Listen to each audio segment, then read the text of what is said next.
If zombies took over the world, where would you go, Where would you go? Where would you hide? Oprah's house. Very good.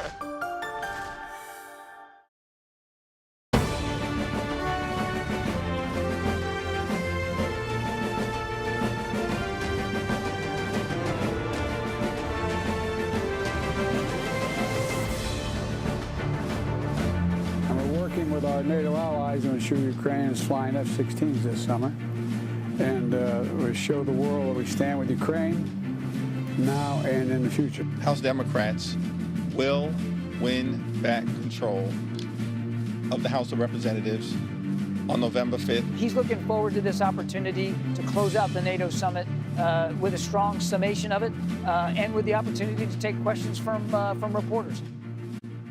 Hello, I'm Weijia Jiang in Washington. Welcome to America Decides. President Biden is holding a rare solo press conference today, his first one since November. It's one of his biggest public tests since last month's poor debate performance. A growing number of Democratic lawmakers are calling on the president to step aside. Last night, Vermont Senator Peter Welch explicitly called on him to drop out of the race. Senate Democrats met with top Biden advisors today. Our Major Garrett and Ed O'Keefe joins us now. Major, yes. To say this is a lot of pressure on Biden is an understatement.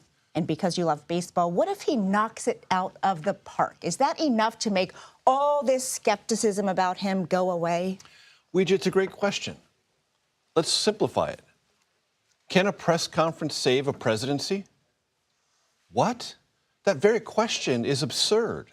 And yet, it is a question a fair number of Democrats in the House and Senate are asking themselves this very afternoon.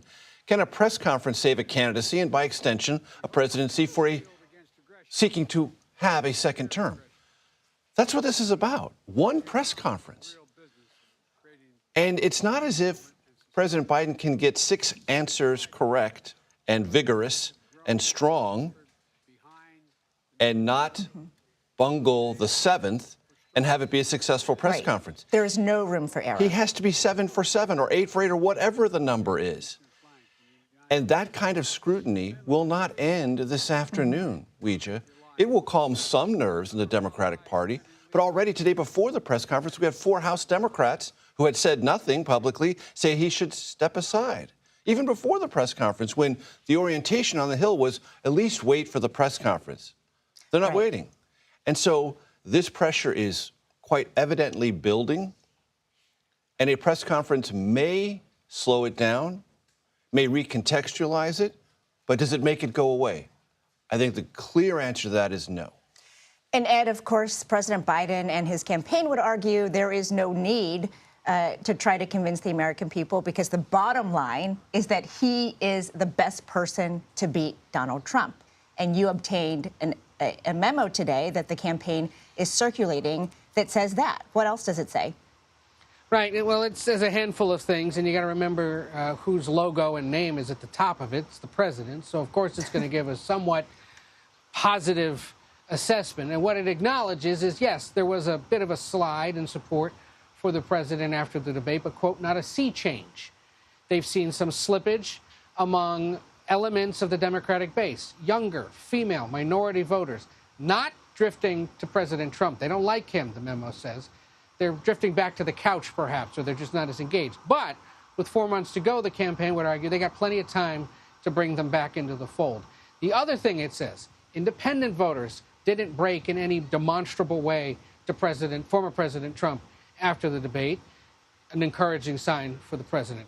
The biggest tell, however, I think, in this memo is it says they've polled the vice president's chances against the former president. And it is their conclusion that President Biden still is the only Democrat who can defeat Trump. That signals that it answers perhaps the next question after the president should go, well, then whom? And says that Harris may have chances, but is not currently beating him, at least the way they do the polling, however they do the polling, because they don't tell us that. That flies in the face of public polling that in recent days has shown the vice president maybe up a point or two compared to the current president against Trump.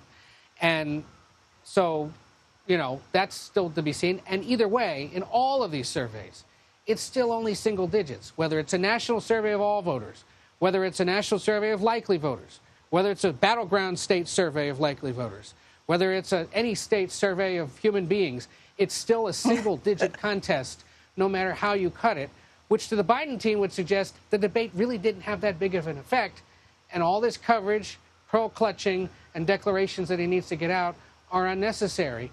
And the poll, or the memo warns, best way to help Trump right now, fellow Democrats, is to keep this up next week instead of focusing on what Republicans are up to in Milwaukee. Well, there's no question, though, that the debate did have an impact on members of his own party, Major. And you spoke with one of the congressmen who's willing to put his name publicly with that sentiment. What did he say? Adam Smith is his name. On Monday, he made his feelings about this clear. Joe Biden, President of the United States, should step aside because he's got a good message but can't deliver it, is trailing former President Trump, and the disastrous debate performance, his words, not mine, make all of these problems worse and more apparent and more problematic for the future of the Democratic ticket and any aspirations Democrats might have to win back the House or keep the majority, slim though it is, in the United States Senate. And I asked him a number of questions. Among them, what do you say to the White House and the Biden campaign that says, A, he's in, you shouldn't be barking at him to get out, and even if he did step down, as you want, Adam Smith, it would create chaos for the party. Here's his response. We got a great opportunity here. All right. Everyone's acting, oh, it'll be a mess. It'll be terrible. Look, the country has been saying since the start of this campaign, give us somebody different. They've been begging for somebody different. If the Democratic Party at a convention with our delegates came out and gave them somebody different, I think we would get an incredible boost out of that. I asked Congressman Smith, if President Biden, very large if, were to step aside, is Vice President Kamala Harris heir apparent? He said, yes, she is. I said, any suggestions for a potential running mate? Adam Smith said, if I were her, I would pick Gretchen Whitmer, the governor of Michigan, and double down, put 2 women on the ticket. He said, almost all of our history, it's been 2 dudes, and no one was ever worried about that. Why not have 2 women and make that a defining, not only visible, symbolic representation where the Democratic Party is, but galvanize people around issues related to reproductive freedom and the like. Not saying that's indicative of anything, but that was his point of view. Well, and she is certainly a recognizable name in the mix of possible candidates. And in a very vital state. Exactly. Ed, you know, the House Democrats are one thing, but when it comes to Senate Democrats, I imagine President Biden, who served alongside many of them, care a lot about what they have to say. Exactly why his advisors went up to Capitol Hill and met with the Senate Democrats today. What can you tell us about that meeting? It was a necessary conversation between those that you said could have outsized influence over the president and have a lot to lose should the Senate slip into Republican hands next year. The fact that he sent Jennifer O'Malley Dillon, his campaign chief, Mike Donilon, many believe is sort of the heart and soul of the president, as one of his speechwriters and message crafters, and then Steve Ricchetti, who is the lead legislative liaison to Capitol Hill for the White House. You know, it was designed to sort of stoke egos, temper expectations, and beg for patience. By all accounts, it appears to have been a somewhat stressful or sensitive meeting, although full details aren't yet necessarily available, as it seems many are trying to withhold the real details of it because, you know, the smaller the meeting, the less likely people are going to want to share thoughts on it. But it's not like everybody came out and was singing Kumbaya, right? Or that support's been reaffirmed by everyone else in the Democratic caucus but Peter Welch. So we'll have to wait and see, ultimately, how some of those senators feel. I think it was notable that Joe Manchin, who apparently still gets invited to these meetings despite now being an independent, said that he believes we'll have a much better sense of where things are headed come Sunday. I believe one of the reasons he says Sunday is because we've gotten indications that the various entities that support and help run Democratic campaigns in the Senate, at least, and to some extent in the House, are going to have solid poll data that accounts for opinions post-July 4th, when people were back at work or back from vacation or at least a little more engaged. than data that would have been taken in the first week since the debate, which involved the July 4th holiday. And that is considered junk data because the country was so scattered on the beach, in the mountains, at a parade. And so if they see something this weekend in that data that suggests further trouble, especially in places like New Mexico or Minnesota or New Hampshire, which are sort of secondary battleground states, that will cause other senators potentially to start speaking out. Well, in this story, Ed, Sunday seems like a lifetime away, but we will does. be following all the twists and turns. Major, Garrett, and Ed O'Keefe, thank you. Today, Ukrainian President Volodymyr Zelensky said the U.S. must lift limits on Ukraine's military strikes. White House National Security Communications Advisor John Kirby shares his response with us next. You're streaming America Decides.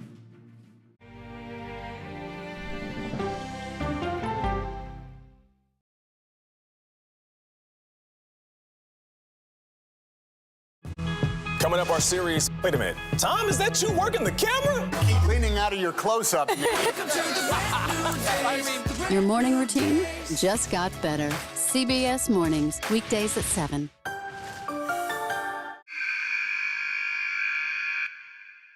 I had progressively fallen deeper into the world of online sports betting. The risk is the rush. What do you think is driving the spike in popularity? I think it's legality.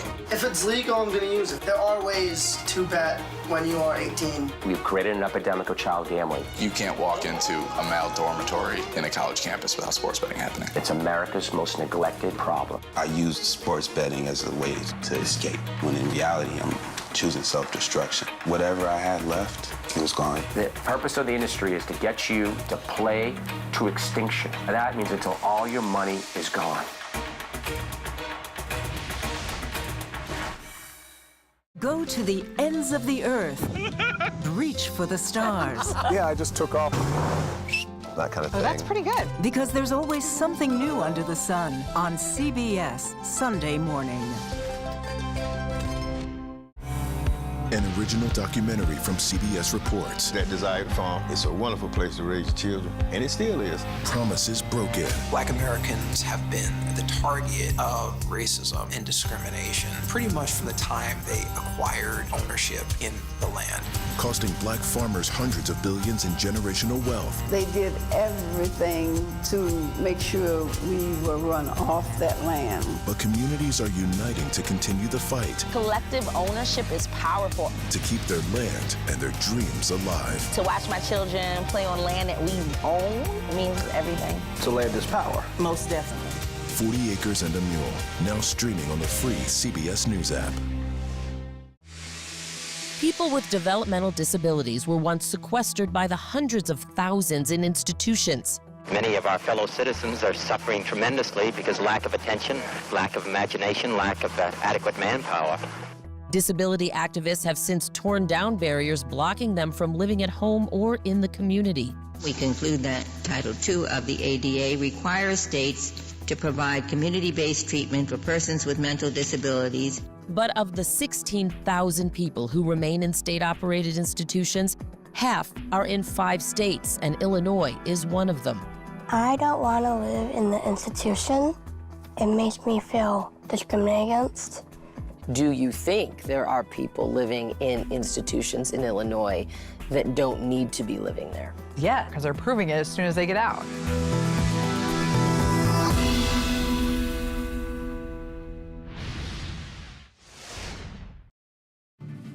President Biden held a bilateral meeting with Ukrainian President Volodymyr Zelensky today as the NATO summit in Washington comes to a close. President Biden told his Ukrainian counterpart the U.S. will be with Ukraine, quote, every step of the way in its war against Russia.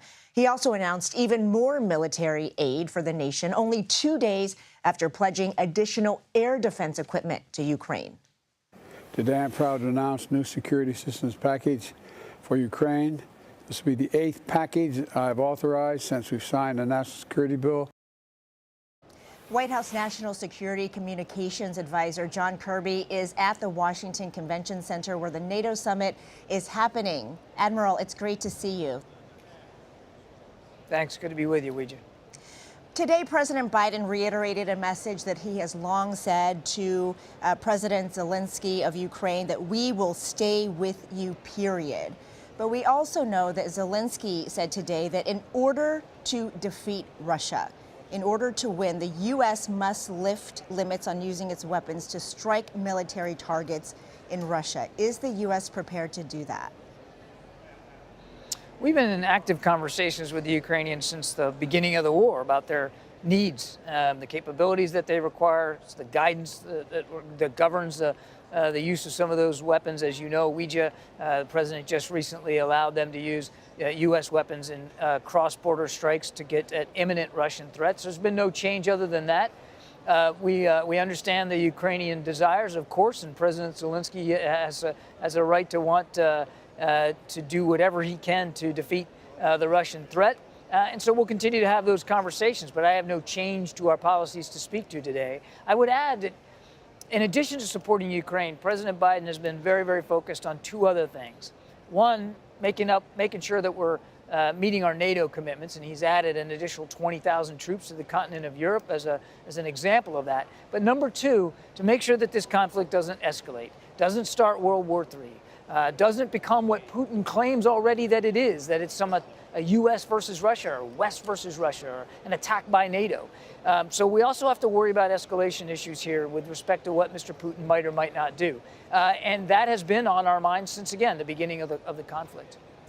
And I hear you, John, but of course, NATO leaders would all agree that it is everyone's best interest if this war came to an end. So can you talk about the flip side, what the concerns are for the U.S. if it were to lift all of these restrictions?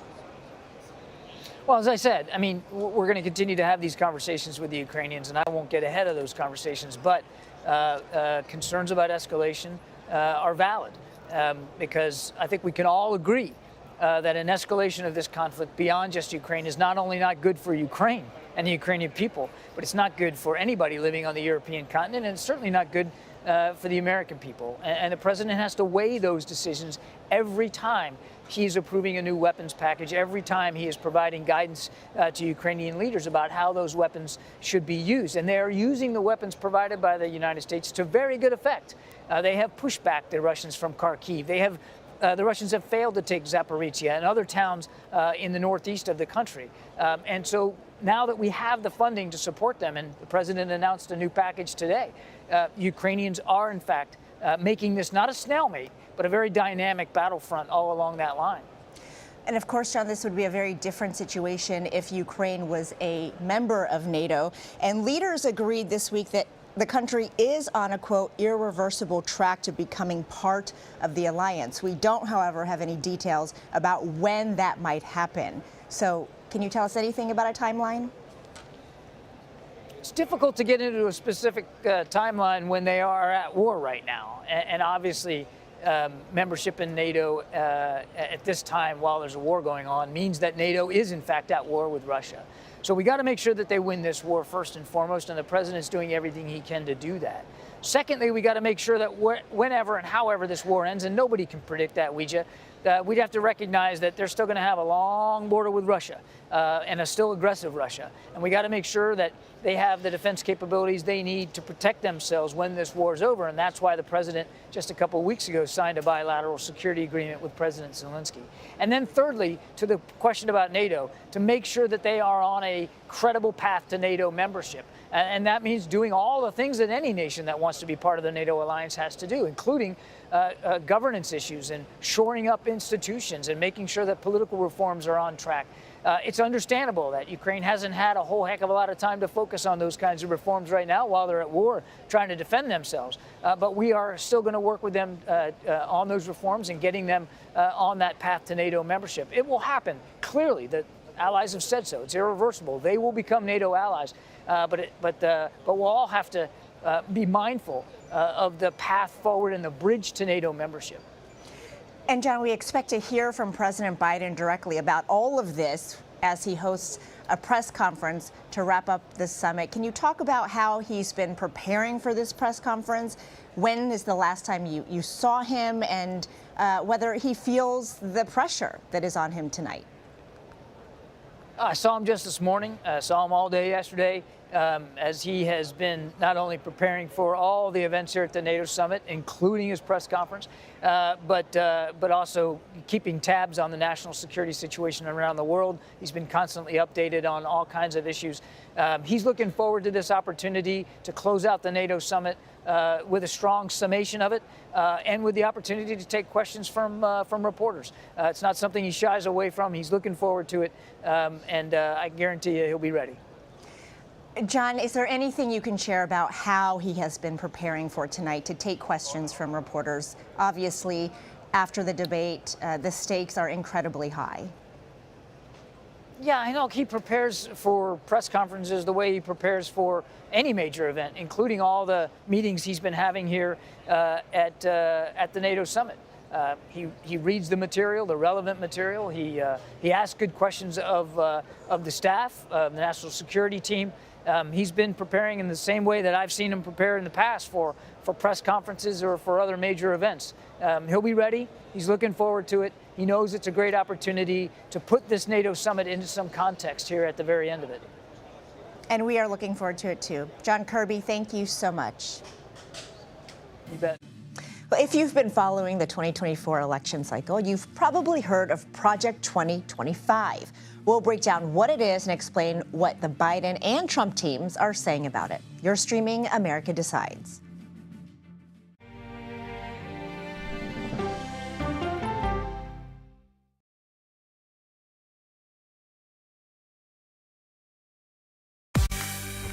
On our places, bright, shiny faces. When you wake up in the morning, we want to be your go-to team. Nate has one of the quickest minds I've ever seen. Tony has a way of making people feel comfortable. Gail has this unbelievable knack to ask the question that you're asking at home. I've been told I could talk to a tree, and that's pretty much true. I don't go to work in the morning. I go for coffee with my two good friends, and we talk about the world. Your morning routine just got better. CBS Mornings, weekdays at 7. It didn't seem like anything could happen, because nothing ever happens in East Palestine, but it did. Authorities released toxic fumes from 5 derailed train cars. Resident, please evacuate. Acute bronchitis due to chemical fumes. Did you ever have these problems before the derailment? No, ma'am. This neighborhood's not safe no more. We can assure the community that there's not vinyl chloride entering their communities. Then why are there so many people feeling these various symptoms of bloody noses or difficulty breathing, bronchitis? That's a hard question to answer. We're talking about one of the most blatant releases of a mixture of some of the most toxic chemicals that we've seen in America. I feel like now I have a duty to warn other communities. If my daughter has to watch me die of cancer, at least it saves someone else.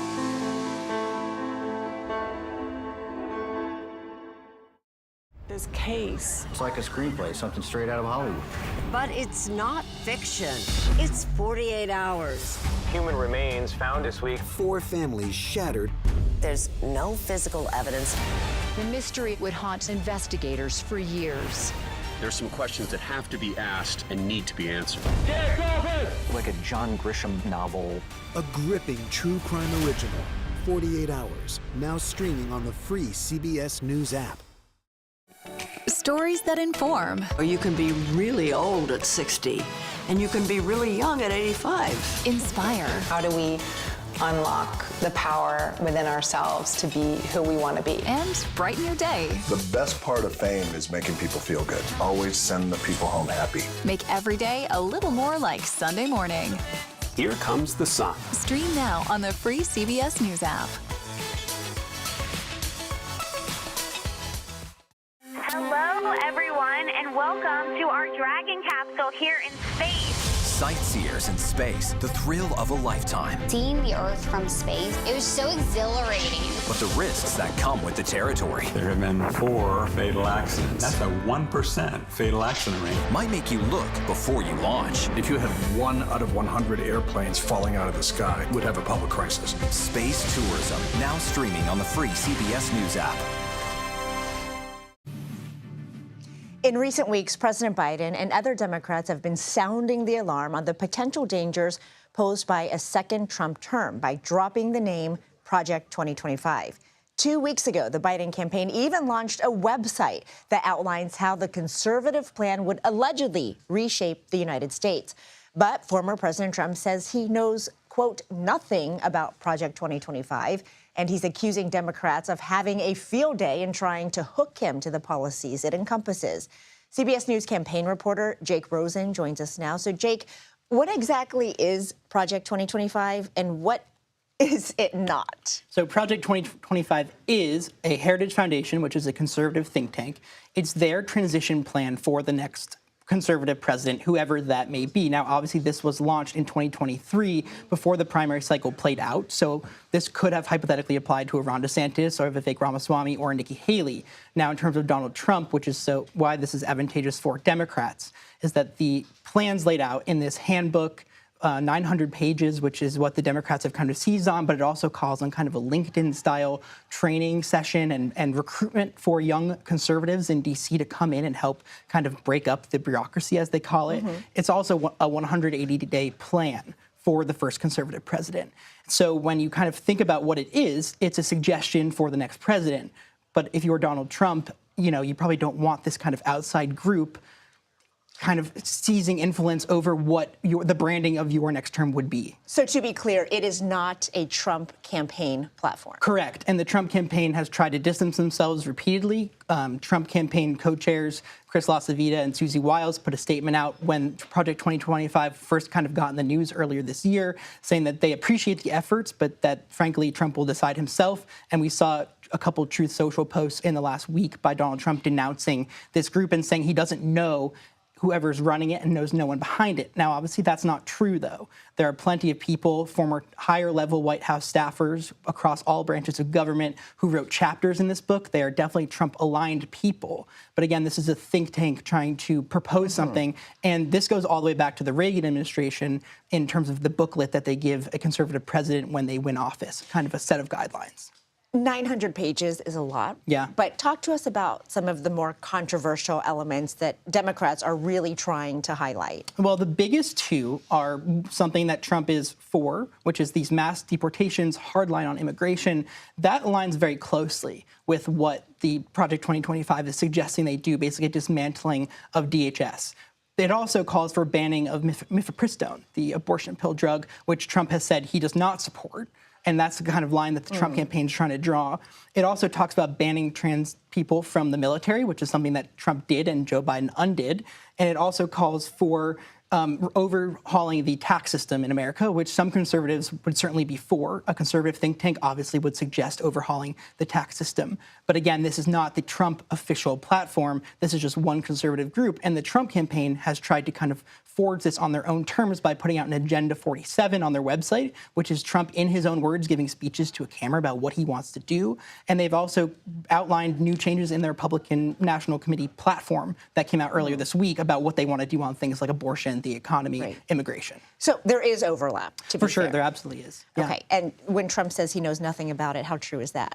Well, I don't believe that Trump has any actual influence over, how the day-to-day operations go in the Heritage Foundation. But the Heritage Foundation's president said earlier this week on a podcast that there's a lot of overlap and that they are hoping to implement this. Another former Trump staffer and very close Trump confidant in the first term of Trump's administration, he said that they hope to implement this when transition plans really come to fruition after the RNC this week, and that there will be overlap. So Democrats are calling attention to that no matter what the Trump campaign says, these are people that worked in the Trump White House. These are people that are probably angling maybe for another job. But it's a really easy way for Democrats to kind of brand what Trump is going forward, just like Trump has tried to do and did in 2016 with the Green New Deal or the new, and things like that, where he, stamps a label on it. Green New Scam is what he's been calling it lately. And while that's kind of a meaningless term because it never passed, it still carries a significance with the base. And right now what they're doing, Democrats across the board, DNC, Biden campaign, influencers online, they're all trying to brand on, for voters who are maybe not informed about what Trump carries in this next term, the policies that he does and lay it out with this Project 2025 branding, which is pretty hard to shake for the Trump campaign. It's definitely sticking. Well, thank you for clearing it up for our voters and viewers, Jake Rosen. Thanks. Well, President Biden is facing calls to take a cognitive test. And now a prominent Democratic governor says she doesn't think it's a bad idea. You're streaming America Decides.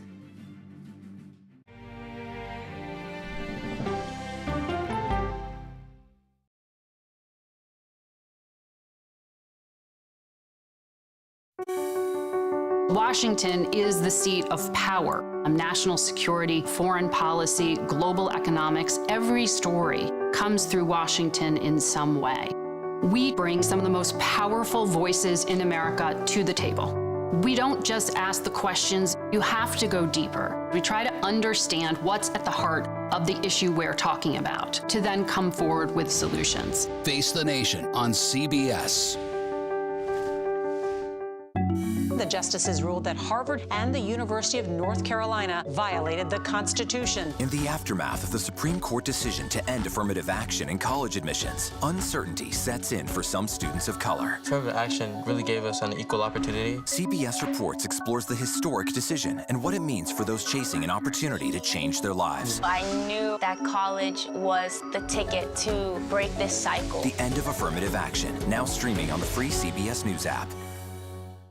America Decides is your place for fact-based, unbiased reporting. At the White House, at the Capitol, on the campaign trail. What do you say to those in your party? Any cracks in the Republican Party? Our reporters and our anchors travel the country talking to voters like you about the issues that matter most. Immigration is really a factor right now that are going to be driving your decisions.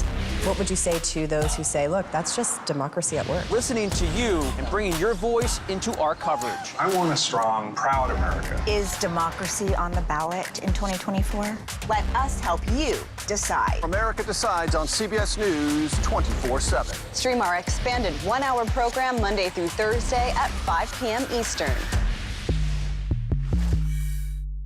An original documentary from CBS Reports. AI is among the most world-changing technologies ever. Curing diseases, scientific breakthroughs, making lives better. They can help us with medical discoveries, scientific discoveries, doing better agriculture, having cures for things like Alzheimer's. It's also going to really transform the way we work.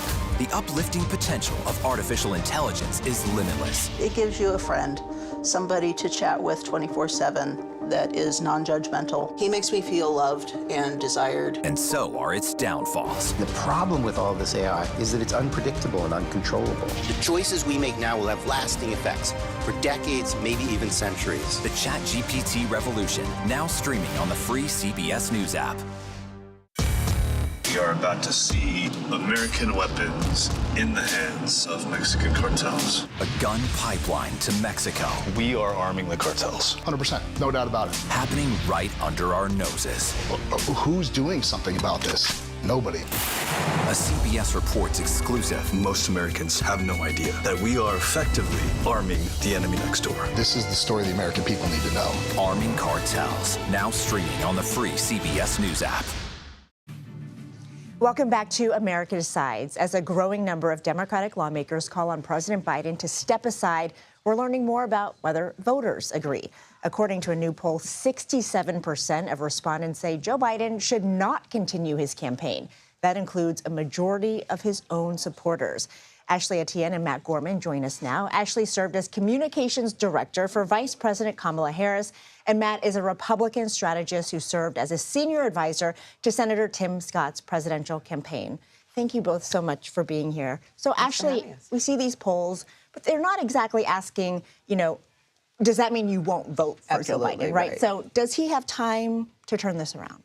He absolutely does, but he's continues to bleed support. They've not stopped the bleeding. I mean, it's three audiences he's got to be concerned with. One is the political class, the members of Congress. He's still bleeding a lot of that support, and not just in terms of numbers, but he's now losing support among members that are in key states that he has to win in the election, in these battleground states. Those members and their opinions matter more.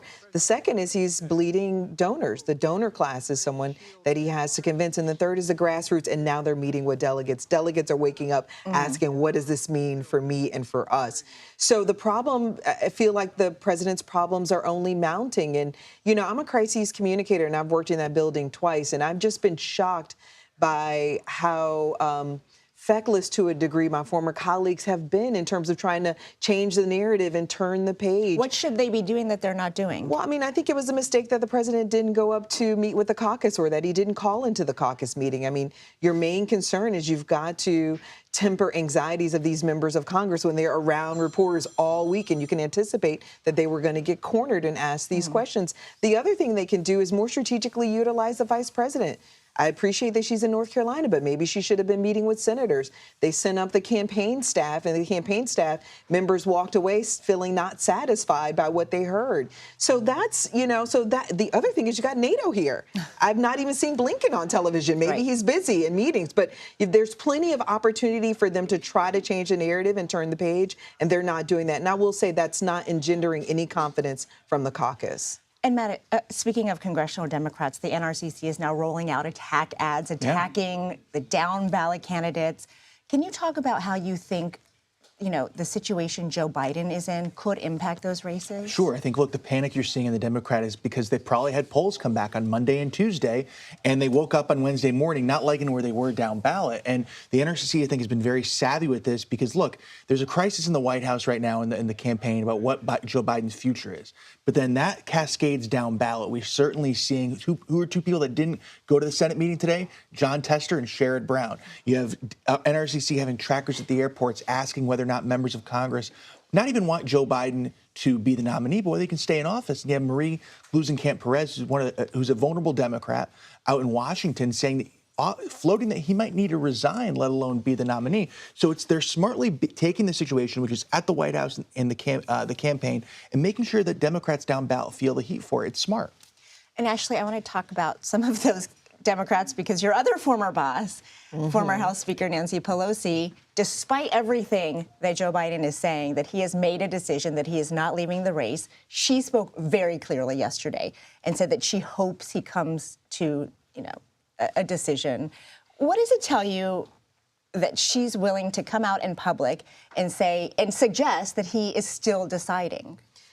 Well, she also said yesterday that she thinks that he can win in November. So I think that's also very important. But I think what she's doing strategically, and I've seen her do this many times, which is provide the caucus some space to deliberate among itself, to air out their grievances. They're going to, my understanding, what I'm hearing internally from the caucus, they're going to take those grievances, Mr. Jeffries, I think, said this today, to the White House, directly to the president, and lay them out for him, and then let him make an informed decision. I think that's her position on it. Not that he has not made a decision, but is it fully informed by all of the dynamics? And they weren't on Monday. But the other thing, too, is, members don't really take too lightly to you sending them a letter telling them to sit down and shut up, and go with it. So I think that he's got a lot more work to do. And she's also providing the president that space to do that work. Well, and Matt, Donald Trump is giving a lot of space to the Democrats and to Joe Biden, and I'm told that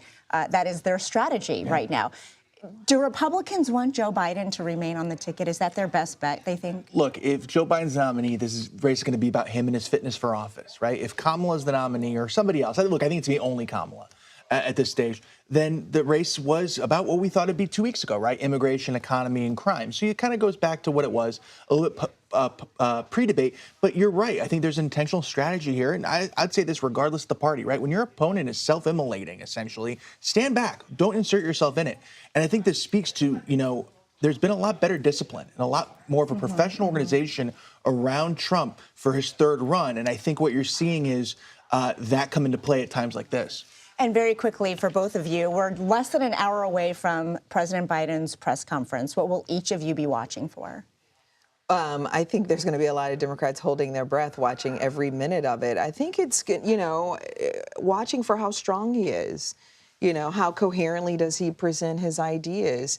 And if he does and he comes out of this thing looking strong, I mean, Democrats will have, especially those that are Team Biden, will have an argument that the president has now proven through an interview, through several interviews, through a press conference, through rallies and speeches, that he's with it, and that was an episode. It was episodic, that was just a bad night. You know, I'm waiting to see for how quickly when he leaves the stage does the cascade of press releases from House Democrats and congressional Democrats start coming. Because, look, I thought he was going to gut this out if you asked me about 72 hours ago. The last 48 hours, 24 hours, I think that's no longer the case. I'm waiting to see if it's just a matter of time and people are waiting for NATO and the press conference to end to still call for it. All right, Matt Gorman, Ashley Etienne, we will be waiting alongside with you. Thank you so much. Hungary's Viktor Orban is meeting with former President Donald Trump at Mar-a-Lago. Next, we'll hear from the Prime Minister's political director. You're streaming America Decides.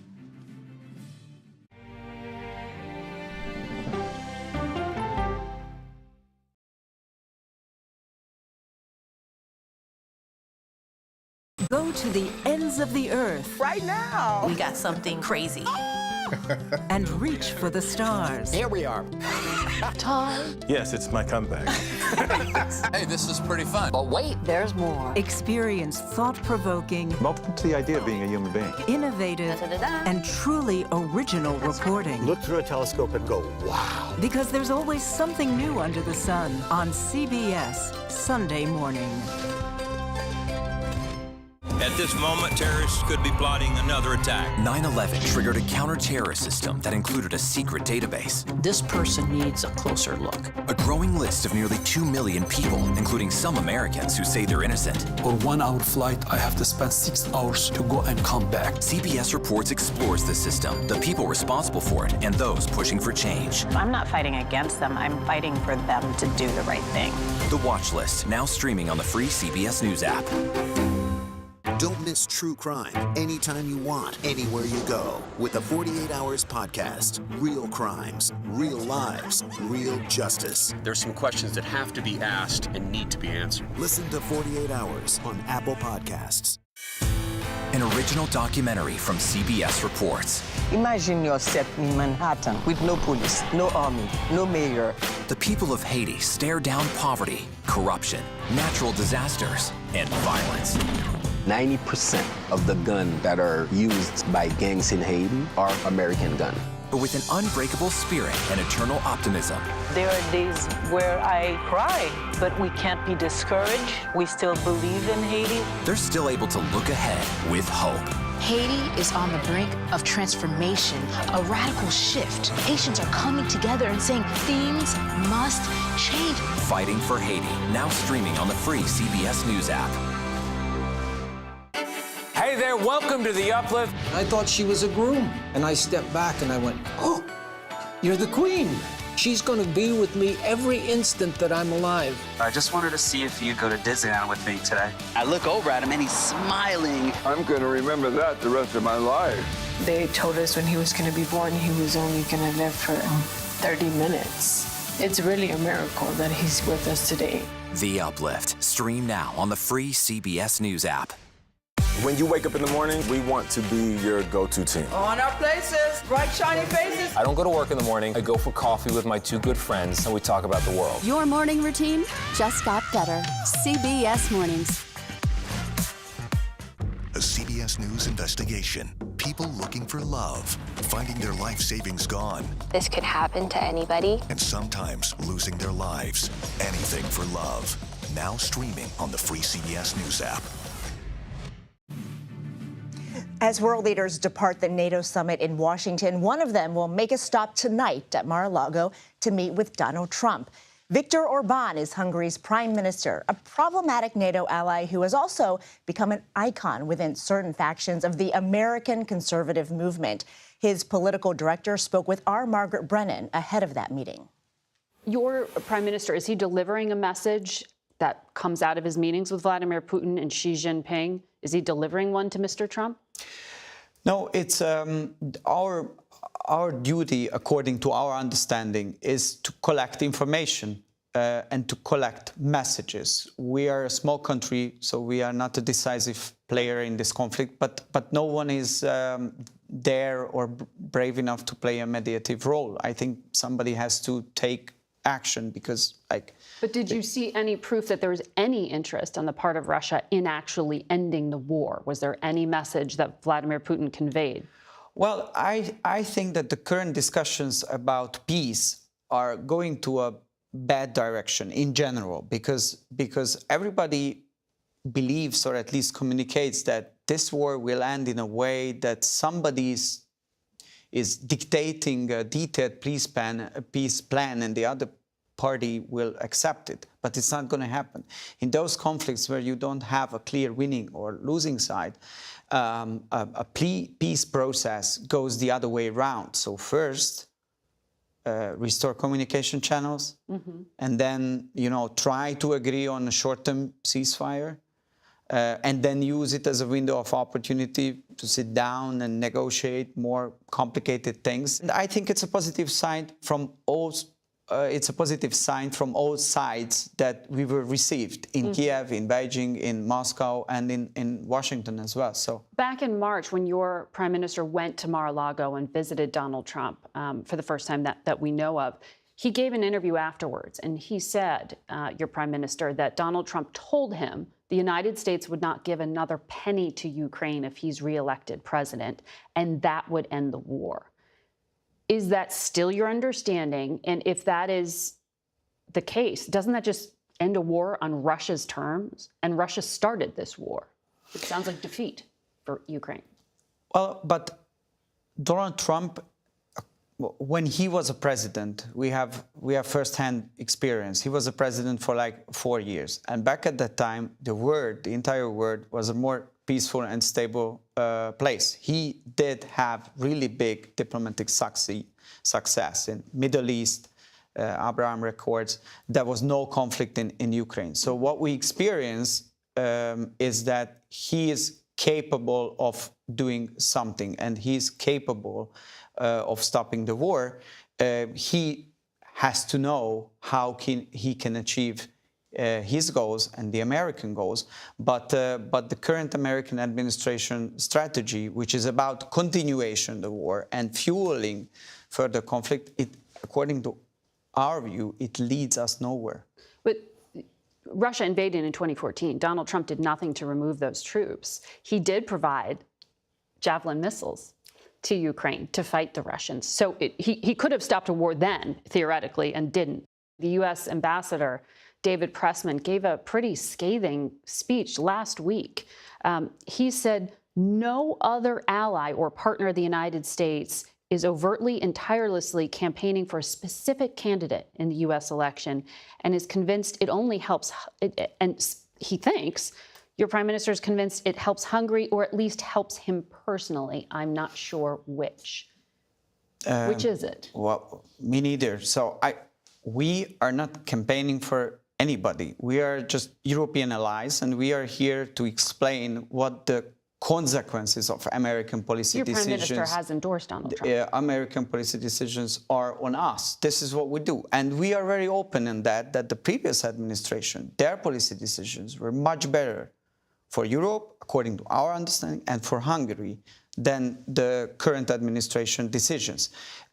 This is the American democratic side. Sorry to say that, but it's proven, it's a factual thing, who are financing Hungarian opposition, liberal opposition, through media, through NGOs, through think tanks, through direct political financing, because they want to get rid of with conservative governments. I think the U.S. is a NATO member. We are allies. Yes, I agree. If your country was attacked, the United States military would be required to defend it. And if your country is attacked, the Hungarian military will be here to help you. But exactly, and has in other conflicts. But that's sort of the point, which is why mix ideology into it? This is my question. Because the U.S. and Hungary are allies. Why come out in an election year and endorse Donald Trump? So because it makes it about ideology. No, I mean, it's a response. It's a response. Because really, I don't know whether the American voters are aware of the fact that their money goes directly through channels to finance opposition everywhere, finance those governments which are, from an ideological point of view, disagree with the current administration. And Margaret, his Prime Minister, Viktor Orban, is also very controversial, especially because of his recent meeting with Russia's President Vladimir Putin. But he has a lot of love from American conservatives, including J.D. Vance, a potential vice president pick for Donald Trump. He just came on your show, Face the Nation, and said as much. Is that the case throughout the conservative movement? No, but it is such an interesting fascination that people as prominent as J.D. Vance praise things that Viktor Orban did, like seizing control of state universities. Tucker Carlson has really praised what Viktor Orban has done. And to be clear, the U.S. State Department has criticized him for cracking down on a free press. Reporters Without Borders calls him a predator of press freedom, restricting the freedom of the judiciary. I mean, he has really rolled out this law that is completely anti-gay and arguably discriminatory. So there is the reason that European leaders point to him and say he is a problem child. He's also stood directly in the way of approval for aid to Ukraine. This is the only country that's not giving military aid. They're giving other kinds of support. But this is one of those contrasts you're seeing in the conservative movement. It was Leader McConnell who went to the floor of the Senate in March and said to conservatives, this is not who you take your cues from. He's cozying up to Xi Jinping, Vladimir Putin, and Iran, something that Director Orban pushed back on, saying this is all with an interest of peace. Margaret Brennan, thank you so much. Well, President Biden just spoke briefly at the NATO summit. Let's take a listen. Close this conference. Good afternoon, everyone. When Putin launched his brutal war over 2 years ago, I promised President Zelensky the United States and our allies and our partners would stand with him for the people of Ukraine as they defended their country. Since then, all of you, all my fellow leaders, have built a global coalition to support Ukraine, supplied economic and humanitarian support, supplied weapons that Ukraine needs to defend itself. And 2 days ago, I announced a historic donation of air defense equipment to protect Ukrainian cities, troops, and from Russian missiles. And here today, with all these important people behind me, we take another important step in our collective support for Ukraine. We refer to it as the Ukraine Compact. And here's how it works. Last year, the G7 nations signed onto a declaration to protect Ukraine long term, not just for the duration of this war, but beyond after they win. And during that Ukraine Compact event, we are learning that President Biden called President Zelensky President Putin, which is for sure something he will have to answer to when we hear more from the president later tonight. The Republican National Convention kicks off Monday in Milwaukee. The mayor of Wisconsin's largest city joins us next to tell us how officials are preparing. You're streaming America Decides.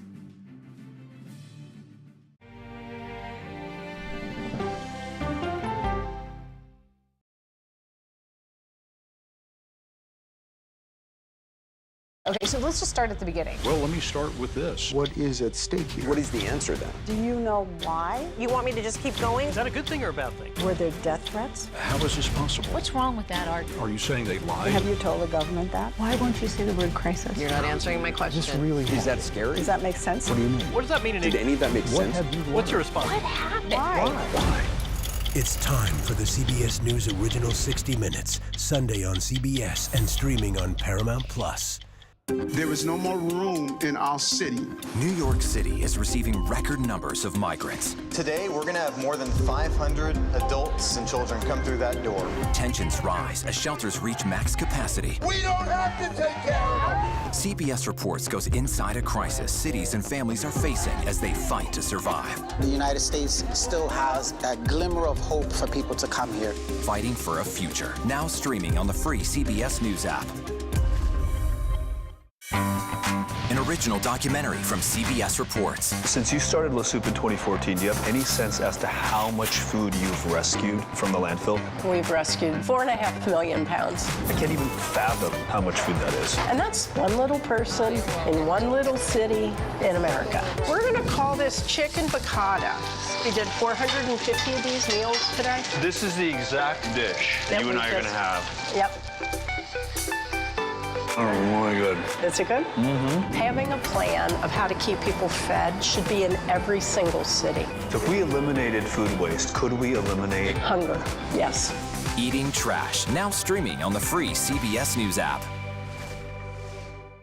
America Decides is your place for fact-based, unbiased reporting. At the White House, at the Capitol, on the campaign trail. What do you say to those in your party? Any cracks in the Republican Party? Our reporters and our anchors travel the country talking to voters like you About the issues that matter most. Immigration is really a factor right now. That are going to be driving your decisions. What would you say to those who say, look, that's just democracy at work? Listening to you and bringing your voice into our coverage. I want a strong, proud America. Is democracy on the ballot in 2024? Let us help you decide. America Decides on CBS News 24/7. Stream our expanded one-hour program Monday through Thursday at 5 p.m. Eastern. When people say who's first to get in the morning, that would be me. Morning news matters because it sets the tone for your day, and it's a way of getting you started. Day to day, that first draft of history, it happens right here. We're going to uplift you. We're going to send you out your way. We take you places, we teach you new things, and we make you feel like, it's not all bad. People say to me, you always seem to be having a good time. And you know what? You're right. Your morning routine just got better. CBS Mornings, weekdays at 7. We are just 4 days away from the event that will officially name Donald Trump the GOP's presidential nominee. The Republican National Convention is kicking off in Milwaukee on Monday. The 4-day event will feature televised speeches from several high-profile Republicans and is widely expected to serve as Trump's platform for announcing his running mate. Milwaukee Mayor Cavalier Johnson joins us now. Great to see you, Mayor, and thank you for making time for us. Thanks for having me. So talk to me about the atmosphere in your city now that we are just less than 1 week away before the RNC. The atmosphere here is electric. It reminds me of the Republican debate, the first one in the cycle, the primary cycle in August of last year. Of course, it was a very hot day that day, so it almost felt like you could cut the energy with a knife. It's picking up in the city all around the Republican convention coming up next week. And how has your city prepared for both the influx of people coming as well as the expected protests that follow both candidates? Well, fortunately, in the city of Milwaukee, we had a runway because we had won the Democratic National Convention back in 2020. Now, unfortunately, as we all know, that turned to be a mostly virtual event. But anyhow, we've continued to work with our partners in law enforcement. The Milwaukee Police Department has been great. The police chief, Jeffrey Norman, has been outstanding, working with a number of police chiefs across Wisconsin and across the United States. Pull in some support here. We worked in a bipartisan way with Republicans and Democrats in the House and the Senate in order to increase the security grant for these large-scale conventions. So it'll affect a battleground state in our convention in Milwaukee, the Republican National Convention here, Chicago, and the Democratic National Convention in the solidly blue state. And then in 2028 should lay the groundwork to also benefit a solidly red state in terms of the Republican National Convention going to Houston in that year. And you are a Democrat leading the most populous city in one of America's battleground states. We are seeing a growing number of Democratic lawmakers call on President Biden to step down, but you have been highly supportive of him on social media. Can you talk about why you feel that's important to be so vocal in this moment? Yeah, absolutely. I can, and I think those Democrats are wrong. I think they're wildly out of step. Joe Biden is the nominee, will be the nominee. I'm proud to be a delegate to go to Chicago next month and to support President Joe Biden's reelection. And think about this. I mean, those folks are making their statements after the debate performance. And I just was on a phone call with mayors from across the country and the president owned up to his debate performance. He didn't blame anybody else. He took that responsibility on himself. But even so, even remarkably so, after that debate performance, between the binary choice of Joe Biden and Donald Trump, it still is remarkable that people say that Joe Biden is and should be the Democratic nominee and will be the president of the United States. When you contrast these two men and their records in office, right? Joe Biden has a record of accomplishment, bipartisan work, bipartisan infrastructure law, Bipartisan Chips and Science Act, the American Rescue Plan Act, the Inflation Reduction Act, so many others. Donald Trump is leading on a path to dictatorship. He said he wanted to be a dictator. He's got Project 2025 that lays the groundwork to do that. The playbook, the Supreme Court has given the green light to do that. Joe Biden is working for folks in the middle class and the bottom up. Donald Trump looks out for himself, and his one major policy achievement was a tax cut for the very wealthy in this country. We know who's the person who's going to be looking out for us. That's Joe Biden. And I'm looking forward to not just supporting him next month at the convention, but also supporting him in November. And I think he'll win Milwaukee, he'll win Wisconsin, and he'll win re-election to the presidency. All right. Well, Mayor Cavalier Johnson, thank you so much, and best of luck to you as you host that massive event next week. Thank you. Our America Decides team will have special coverage of the Republican National Convention next Monday through Thursday, starting at 5 p.m. Eastern. Stay with us all night and all week long. That does it for today. The Daily Report with John Dickerson starts right now.